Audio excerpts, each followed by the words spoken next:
Пра неабходнасць прымусовай мабілізацыі чыноўнікаў ён загаварыў яшчэ на пачатку жніва. Тады Лукашенка запатрабаваў адправіць на вайсковыя зборы кіраўнікоў і спецыялістаў, якія, на ягоную думку, дрэнна арганізоўваюць працу ў сельскай гаспадарцы. Цяпер Лукашенка прапанаваў выкарыстоўваць гэтыя батальённа-тактычныя групы ўжо як працоўную сілу. Заставьте их здесь работать именем революции. Делайте что угодно, но приводите все в порядок. Акрамя таго, Лукашенка зноў вярнуўся да сваёй даўняй ідэі – прымусіць буйныя гандлёвыя сеткі працаваць у малых вёсках. Паводле яго, калі рэтэйл зарабляе ў Менскай абласных цэнтрах, то павінен узяць на сябе і сацыяльную адказнасць за глыбінку. Гаворачы пра якасць абслугоўвання ў гандлёвых аб'ектах на вёсцы, Лукашенка ацаніў яе як нездавальняльную. Цытата: «Пратэрміноўка, тухляціна і іншае. Гэта проста абуральна і недапушчальна». Вчера до 40 градусов температура, а в этом комбайне или же в тракторе может еще выше. И не везде кондиционер стоит. Ну, не мне тебе объяснять, люди пашут, бедолаги там, а, говорит, домой приходим в эту лавку или куда-то заходим, а там вот Василий Николаевич докладывает, гнилье лежит. Это что, нормально? Падставою для новай хвалі крытыкі паслужылі вынікі правярання ў дзяржкантролю. Парушэнні выявілі ў 9 з 10 сельскіх крамаў. Лукашенка паабяцаў асабіста кантраляваць, як буйныя сеткі будуць выконваць ягоныя патрабаванні, а таксама абавязаў максімальна сцерці адрозненні паміж горадам і вёскаю. Працягнем абмяркоўваць гэтую тэму з палітычным аналітыкам інфармацыйнага агенцтва «Позірк» Александром Класкоўскім, які з намі на відэасувязі. Добрый вечар, спадар Александр, дзякуем, што долучыліся да нашага эфіру. Добрый вечар. Добрый вечар. Сапраўдны стендап у Александра Лукашэнкі сёння быў, пра што ён толькі не нагаварыў. Вось зацытую тут, што трэба зрабіць так, каб максімальна сцерці адрозненне паміж горадам і вёскай, але сцерці так, каб не сцерлі вёску. Такую ён задачу паставіў перад вертыкалью, але па факце вось за гады кіравання Лукашэнкам з мапы Беларусі знікла прыкладна 1700-1800 вёсак. Это фактычна па кожнай вёсцы вось кожны тыдзень знікала з тэрыторыі Беларусі. Удумайцеся толькі, кожны тыдзень мінус адна вёска. І Лукашенко кажа, што трэба сцерці вось гэтую грань. То пра якую задачу ён кажа вось у дадзеным выпадку? Я вось калі знаёміўся з сённяшнім, як вы кажаце, стендапам правадыра беларускага рэжыму, то таксама звярнуў увагу на гэту фразу. Вы людзі маладзейшыя, можа, не ведаеце, гэта ж цытата з марксісцкай тэорыі пра тое, што трэба сцерці мяжу паміж горадам і вёскай. Потым гэта бальшавікі падхапілі, потым гэта было ў так званай праграме пабудовы камунізму, якая была прынята ў 1961 годзе ў Савецкім Саюзе. То бок, вось гэты зварот, гэта тое, што ўсплыло ў памяці Лукашэнкі, сведчыць яшчэ раз, лішні раз пра тое, што гэта глыбока савецкі чалавек, і метады ў яго, на жаль, саўковыя. Нібыта ён дэкларуе сапраўды патрэбныя, высакародныя, зразумелыя мэты, каб сялянам было лепей, каб там тухляціны, як ён кажа, іх не кармілі. Але адзіны інструмент, галоўны інструмент для яго гэта пуга. Я б сказаў, што вось у сённяшніх гэтых ягоных тырадах выявілася не толькі савецкае мышленне, але і такое яшчэ салдафонскае мышленне. Ён, як вядома, ганарыцца тым перыядам свайго жыцця, калі ён служыў у войску, і яму здаецца, што вось гэта вайсковая дысцыпліна, гэта нейкі універсальны сродак. Пры тым, што сучасная эканоміка, яна ж значна болей складаная, чым проста там вымыць падлогу ў казарме, напрыклад. Так што вось гэты падыход, зноў жа нібыта добрая ідэя, каб вялікія гандлёвыя сеткі кшталту гэтага еўраопту там і гэтай гандлёвай імперыі Тапузідзіса, якога ён таксама сёння крытыкаваў і ўшчуваў. Нібыта гэта і задача такая канструктыўная, але зноў жа пугай прымушае Лукашенка гэта рабіць, і ў яго цвіком сядзіць вось гэта уражанне, што бізнесоўцы гэта нейкія тлустыя каты. Вось дзяліцеся, у вас вялікія прыбыткі, там 30-40% рэнтабельнасці, дык вось бярыце на буксір гэтыя адстаючыя рэгіёны, адстаючыя галіны. 32 гады ён ужо так узнімае сяло, так бы мовіць, а сапраўды статыстыка, вось як вы падкрэслілі, на жаль, адмоўнае. Ну вось гэтае салдафонскае мышленне акурат такі і перадае гэтую ягоную сістэму кіравання і гэтую савецкую сістэму кіравання вёскай ён хоча вернуць, толькі не ведае як, але што вяртаць? Харчаразвёрстку, калектывізацыю, што з гэтага лепшым варыянтам будзе? Глядзіце, дарэчы, вось вы згадалі, што сёння Лукашенко заявіў, што нібыта ўжо створаны дзве батальённа-тактычныя групы з нядбайных чыноўнікаў і адмыслоўцаў, ён так сказаў, то ўжо бок не з шараговых аграрыяў, а з нейкай номенклатуры. Я не ўпэўнены, ці гэта ўжо сапраўды так зроблена, ці гэта пакуль што толькі план, праект, але і з чыста вайсковага гледзяшча 500 чалавек гэта мала для дзвюх батальённых тактычных групаў, таму што гэта фактычна узмоцнены батальён, якому надаюць там танкі, артылерыю, сродкі радыёэлектроннай барацьбы ў залежнасці ад задачы. То бок падбіраць адмыслоўцаў трэба строга ў адпаведнасці з пэўнымі вайскова-уліковымі спецыяльнасцямі. А тут жа прынцып зусім другі, тут паводле таго, вось там не справіўся, мы цябе, значыць, у гэту батальённую групу. Таму відавочна, што ўжо развалілася гэта ідэя пасылаць іх на паўднёвую мяжу, каб яны там узмацнілі спецназ беларускі на мяжы з Украінай. А ўжо ідзе гаворка, я вось шукаў аналагі ў гісторыі, гэта хутчэй падобна на ідэю працоўных партый Троцкага, калі таксама вось ён прасоўваў у першыя гады савецкай улады ідэю такой татальнай мілітарызацыі працы. Або вось Лукашенко кітайскі досвед сёння згадаў, таксама можна паралель правесці, што ў часы Мао Цзэдуна так званая культурная рэвалюцыя праводзілася, калі там інтэлігенцыю, адмыслоўцаў прымусова кідалі на вёску, маўляў, каб яны не адрываліся ад проста люду і ведалі, што такое смак сялянскай працы. Таму вось тут такі гібрид, нейкі трацкізм, мааізм. Але калі, я думаю, што Лукашенко нават не падазрае пра гэтыя тэарэтычныя тонкасці, хутчэй гэта можна назваць як проста самадурства старэючага дыктатара, якому ніхто не можа ў вочы сказаць праўду пра такія вось эксцэнтрычныя, так бы мовіць, ідэі, і які таму адрываецца ўсё болей ад рэальнасці. Таму што, як вядома, любая ўлада разбэшчвае, а абсалютная ўлада разбэшчвае абсалютна. Але калі вялася гаворка пра нядбайных працаўнікоў, то гучала пра тое, што іх меліся скіраваць на вайсковыя зборы. А тут, атрымліваецца, вызначаных для вайсковых збораў зноў вяртаюць на тыя ж самыя палітыкі, замкнёнае кола. Так, канешне, прычым людзей, якія ўсё ж такі маюць пэўную кваліфікацыю, і там хто горай, хто лепей, але яны неяк працавалі, выконвалі свае абавязкі. Калі браць чыноўнікаў, то ўсё ж такі пры ўсім пры тым гэта таксама любая бюракратыя, разумная бюракратыя ў любой дзяржаве патрэбна.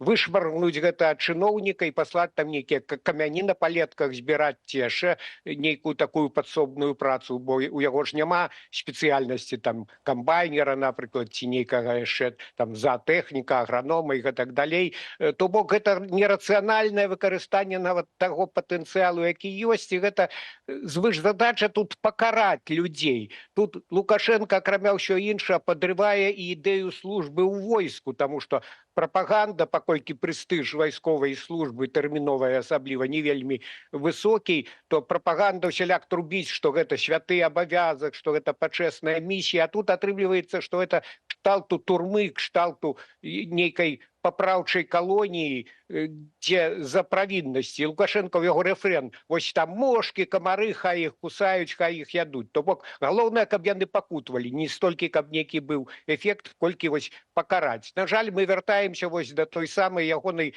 псіхалогіі бізуна ці ідэалогіі бізуна. Гэта тое, што ўсе 32 гады ягонага кіравання у яго на першым плане і здаецца такім універсальным інструментам. І таму раз за разам, куды ён не едзе, ўсё адно ён натыкаецца на адны і тыя ж праблемы. Бо, яшчэ раз падкрэслю, сучасная эканоміка патрабуе зусім іншага менеджменту, зусім іншых рашэнняў. І нават калі браць кітайскі досвед, на які спасылаўся сёння Лукашенко, то там улада кампартыі застаецца, яна кіроўная сіла па-ранейшаму, але што да эканомікі, то там даволі вялікі прастор для рынкавых адносін, для канкурэнцыі, там развіты прыватныя сектары, і яго так не бяруць за гарляк, не душаць, як гэта ў Беларусі. Таму вялікі сумнеў, што нават кітайскі досвед у такой плашчыні Лукашенко здольны ўзяць. Яму ж трэба камандаваць, як перабіраць бульбу, як у тым старым анекдоце.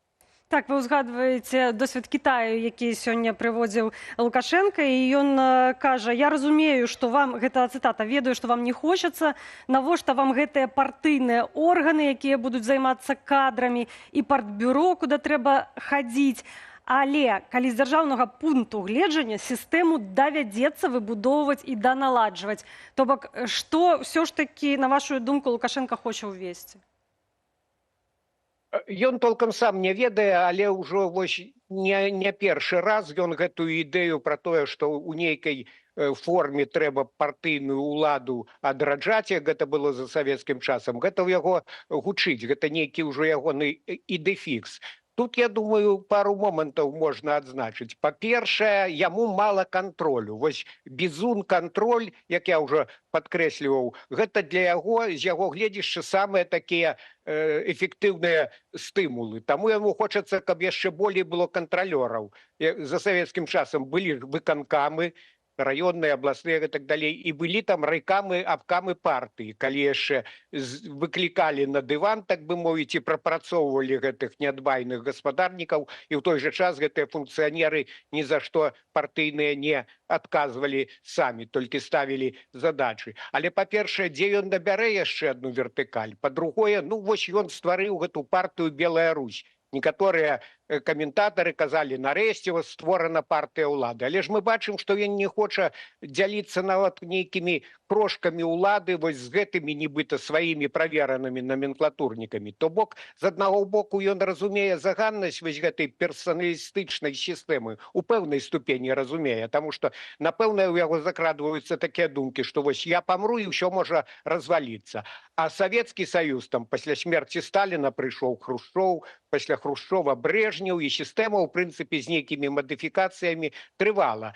Таму ён думае пра пэўную інстытуалізацыю улады, каб гэта не была такая голая манархія, голая ягоная дыктатура. І разам з тым ён баіцца дзяліцца ўладай. Ён стварыў гэты усебеларускі народны сход, і цяпер сам не ведае, як яго прыстасаваць. І выдумляюцца нейкія штучныя пытанні, на парадак дня выносяцца. Ён раз за разам папярэджвае гэтых так званых абраннікаў, што вы ж нікуды не лезьце, вы ж не замінайце, вы ж не перашкаджайце. Хаця калі вяртацца да кітайскага досведу, магчыма, у Лукашэнкі ў галаве сядзіць ідэя, каб прэзідэнт абіраўся менавіта вузкай групай номенклатуры. У Кітаі гэта усекітайскі сход народных прадстаўнікоў. Народ там і не начаваў, так бы мовіць, гэта функцыянеры таксама. А Лукашенко стварыў гэты ВНС, і ў яго ўжо гучала пару разоў публічная ідэя, што дарэмна мы ў новую канстытуцыю не правялі ідэю, каб прэзідэнта менавіта усебеларускі народны сход абіраў. Я думаю, што ён разумее сваю непапулярнасць, ён думае і пра сваё абранне ў 30-м годзе, а на большую перспектыву, магчыма, думае, што ягонаму малодшаму сыну Мікалаю, калі падрасце, узмужнее, таксама будзе прасцей выбірацца праз вузкае кола нейкіх давераных асобаў, а не ісці на усенароднае галасаванне. Лукашенко прызнае праблемы на сяле, кажа, што тут у вас на Меншчыне такая ж сітуацыя адзін у адзін, як і на Віцебшчыне, але разам з тым ён чамусьці звяртае ўвагу на тое, што беларусы, маўляў, не хочуць набываць пустуючыя дамы ў адселеных вёсках, у малых населеных пунктах. Аказваецца, расейцы, я тут зацытую, яны бацьку пачулі, скупляюць гэтыя участкі. Тым больш, што ў Беларусі развітая сістэма дарог, чыгуначных і аўтамабільных. Усё ёсць. Чаму, на ваш погляд, Лукашенко прыводзіць у прыклад тут расейцаў, ну, тыпу, што яны разумнейшыя за беларусаў, ці калі вы самыя не хочаце працаваць на гэтай зямлі, ну, то забяруць іншыя, якім гэтая зямля патрэбная. Ну так, гэта такі паўзучы працэс, які насамрэч павінен насцярожваць, таму што калі браць горад, то статыстыка паказвае, што расейцы набываюць усё болей кватэр у Мінску, у іншых буйных гарадах. Вось гэта Лукашэнку я таксама пасмяяўся, на рускай мове гэта гучыць як ізбінг, па-беларуску не ведаю як, хатынг, это купля нейкіх гэтых драўляных хат, як я разумею, у глыбінцы, у правінцыі. Дык вось, тут зноў жа пытанне, наколькі прывабна гэта ўсё. Магчыма, рускія гэта... Я ж не думаю, што яны купляюць дзеля таго, каб там, як тата Карла, працаваць. Напэўна, яны купляюць як у выглядзе нейкіх дач, загарадных такіх дамкоў, дзе можна прыехаць, там павудзіць рыбу і гэтак далей. І гэта не вырашыць праблем сельскай гаспадаркі. Так што гэта заклік, ну, можа, хтосьці і гэтым і зацікавіцца, хаця і без лукашэнкавай рэкламы, я думаю, хто хоча, дык можа набываць гэтыя дамы. Але гэта не вырашыць па вялікім рахунку праблемаў сельскай гаспадаркі, на мой погляд. Яшчэ Лукашенко прызнаўся, чаму насамрэч працягнуў бязвізавы рэжым для краінаў Еўразвязу. Ён кажа, гэта не толькі таму, што мы любім палякаў, літоўцаў і латышоў, а таму, што яны да нас прыязджаюць, купляюць, што трэба, і завозяць гэта ў свае краіны. Што, маўляў, там дэфіцыт, так яны прыязджаюць да нас набываць гэтыя тавары. Гэта таксама, спадар Александр, так разумею, сігнал Еўразвязу, што вось паглядзіце, вашыя людзі вельмі любяць Беларусь, гэта вы не хочаце размаўляць з намі.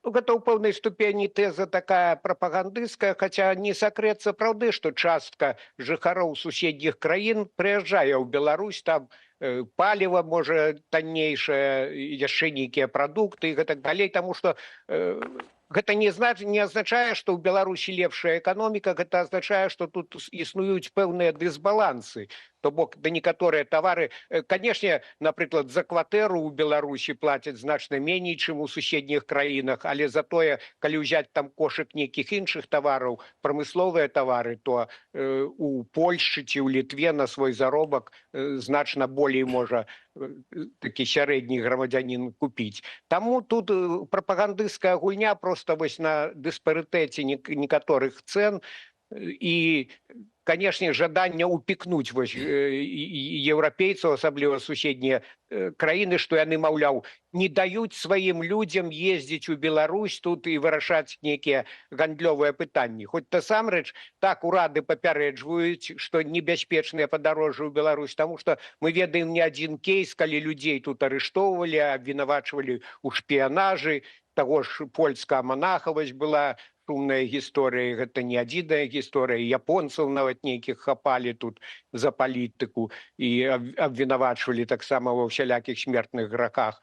І плюс яшчэ чаму узводзяцца гэтыя бар'еры і меры абарончыя суседнія краіны узмацняюць, таму што працягваецца вось гэтая гібридная вайна, гібридныя атакі пры дапамозе нелегальных мігрантаў. Вось адкуль карані такой насцярожанай палітыкі Вільні, Варшавы, Рыгі ў дачыненні да беларускага рэжыму, а не ў тым, што яны не хочуць сябраваць ці хочуць усяляк абмежаваць мабільнасць сваіх грамадзянаў.